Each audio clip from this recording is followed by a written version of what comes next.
Alright guys, well here, if you've watched some of my past videos, I've been working on a CR10 that I got out of a guy's garage.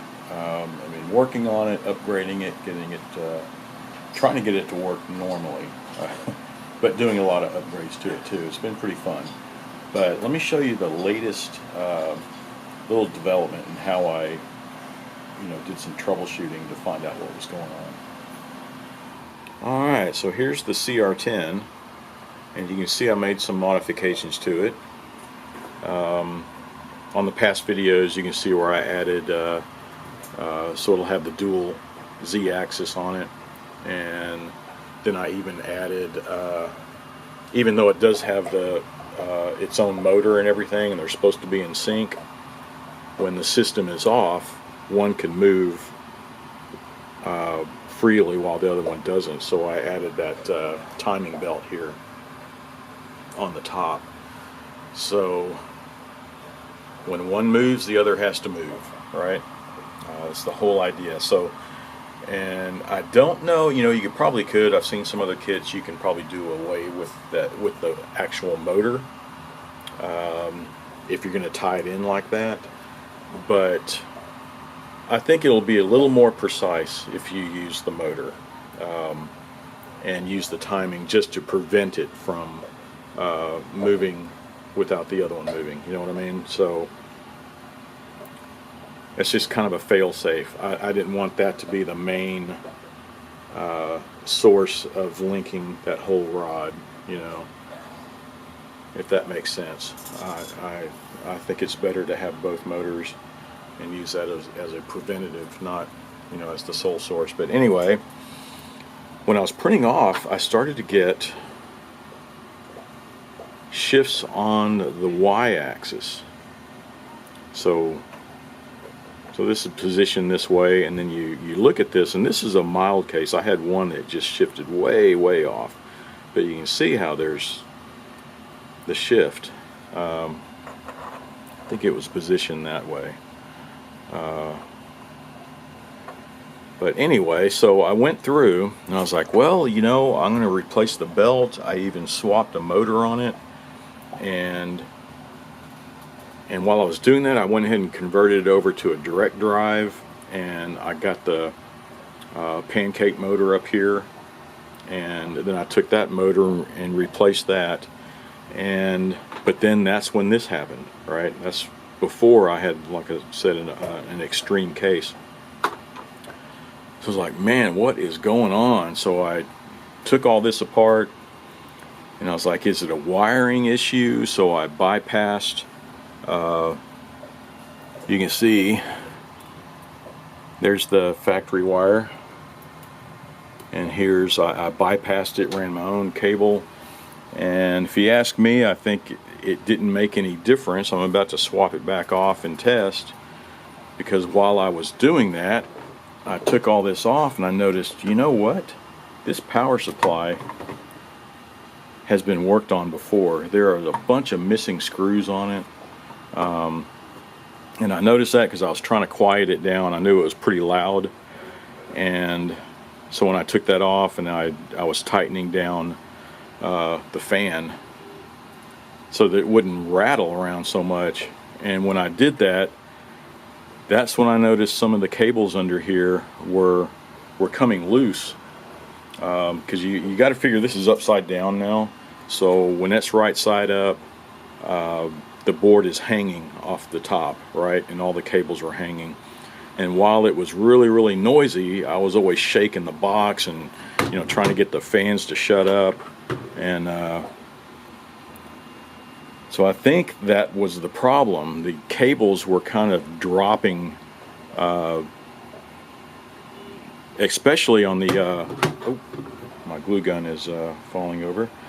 This is the 3D touch, not the original BL touch, and it started to act up, and that's when I noticed these cables were coming off of there.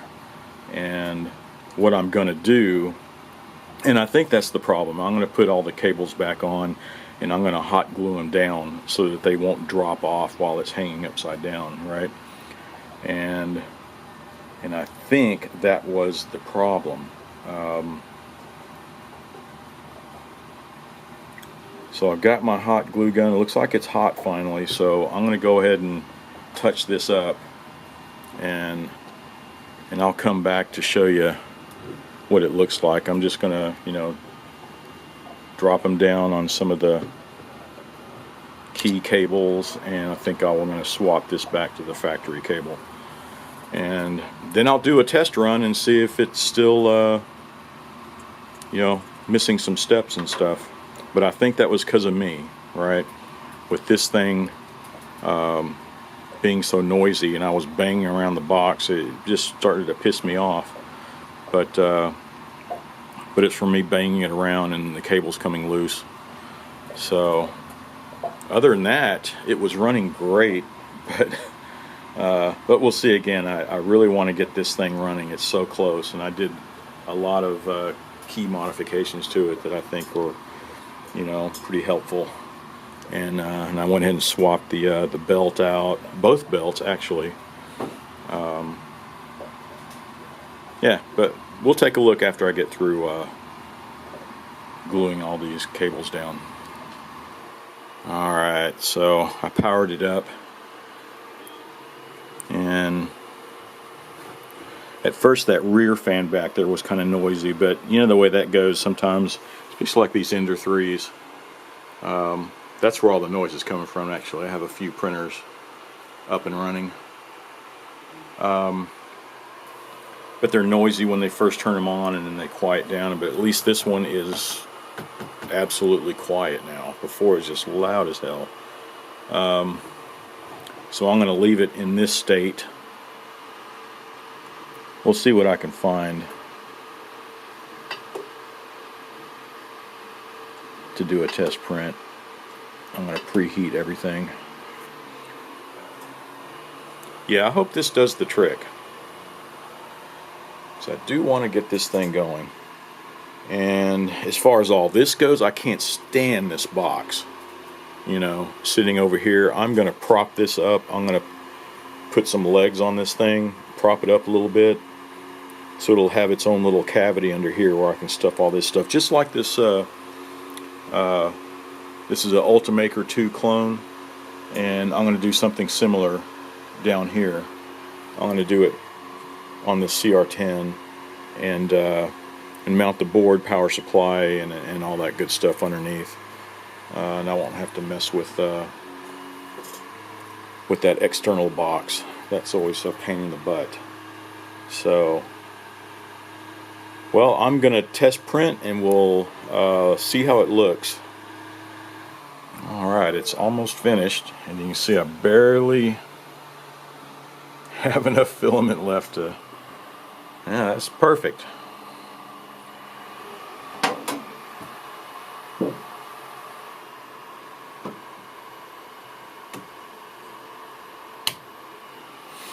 Alright, there we go. Yep, there's some ghosting there. But I did not have that layer shift. That's the main thing. So, yeah. Well, very cool.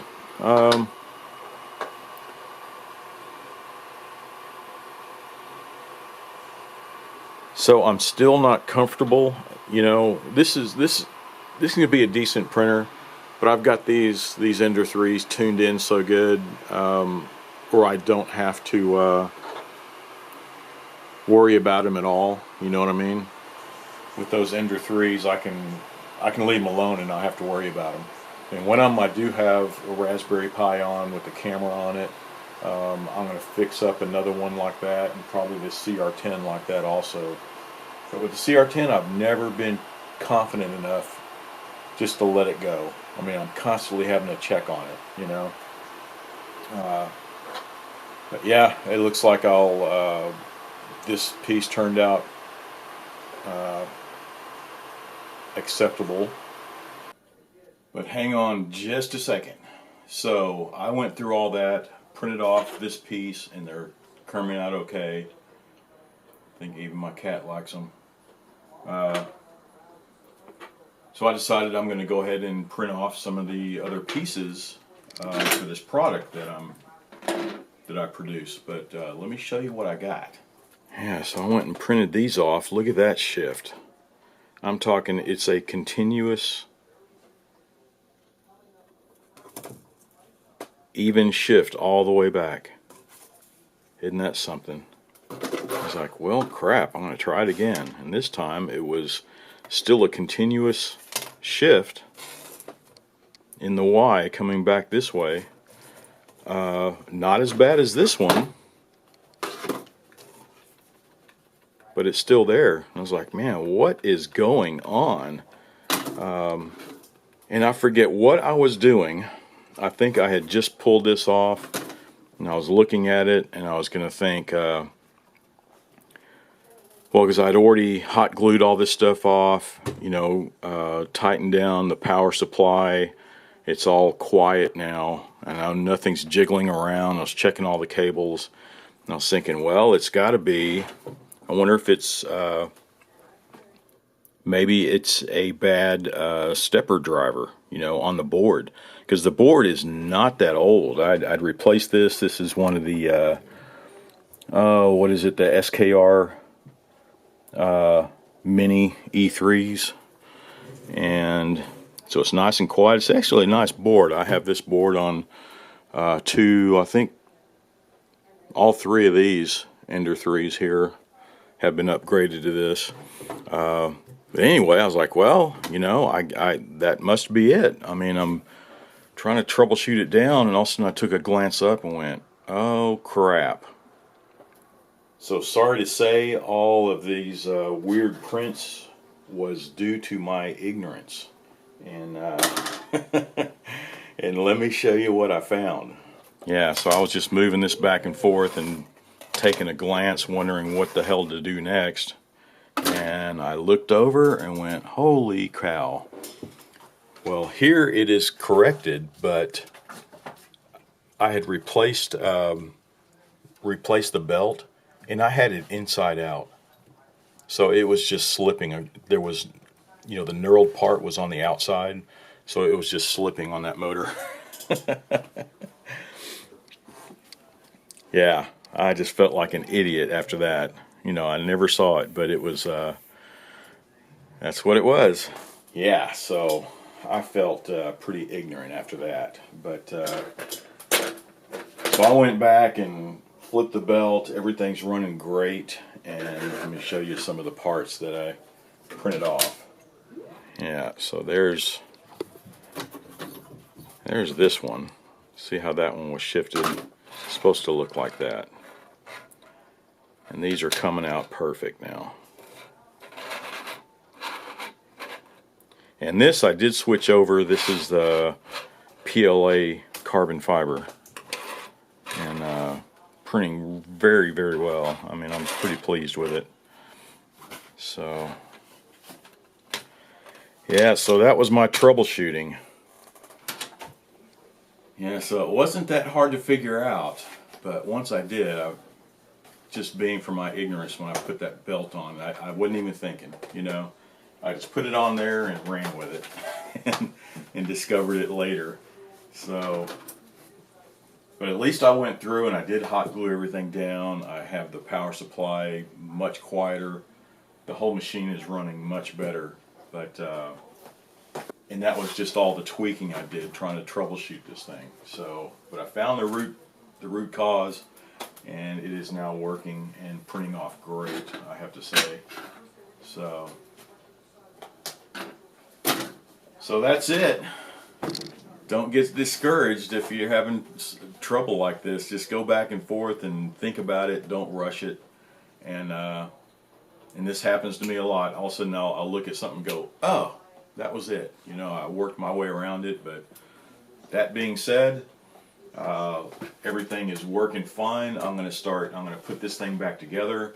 And then my next project, like I said, I'm going to put this up on a stand and get rid of this external box. It drives me crazy. So I'm going to put this up on a stand, mount everything on the bottom here, and that's the next project. But I just wanted to get this thing running great first, which now it is there. So stay tuned if you want to see how it turns out. It'll be one of the final modifications that I do to this. But yeah, just stay tuned, and as always, thanks for watching. Be sure to subscribe and watch for my next video.